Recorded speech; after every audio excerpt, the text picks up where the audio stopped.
Eric, what is the story right now? We understand there have not been major reports of injuries or deaths, so good news on that front. Tell us what's happening now.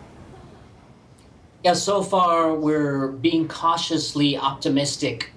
This afternoon, when this massive earthquake, probably one of the 10 biggest ever to hit on record in the last 100 years, it was happening exactly in the same area where the tsunami was generated in 2004 that killed over 200,000 people across the Indian Ocean. So we were quite scared that this could be an awful repeat of that.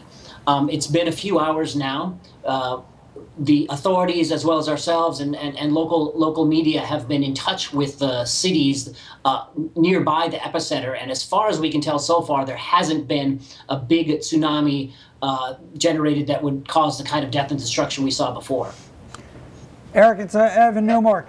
Do we understand exactly why certain underground earthquakes generate tsunamis and others do not?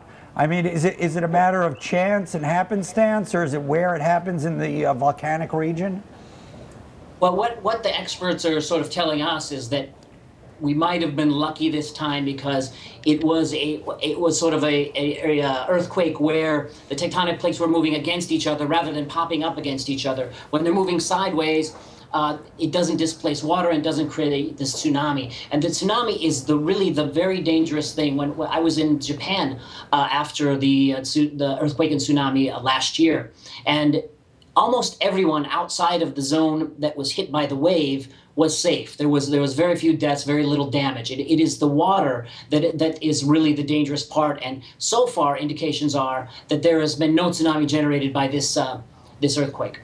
I mean, that reminds me, Kelsey, about the Japanese, the nuclear disaster we had in Japan was caused by a tsunami. You know, we forget that, you know, in retrospect, but that's what actually did cause it. It was 13 months ago today, actually. Is there any time limit? Is there a certain point at which you go, oh, we waited 6 hours and there was nothing? Or is this one of these things that these waves could just be generated over any period of time and you have to kind of wait 24 hours or so? There's a pretty scientific way of measuring, you know, when the waves would have hit, and the idea is that they could have hit by now, but there are aftershocks, and so people are still being careful, and because of the aftershocks, some of the tsunami warnings are not being lifted.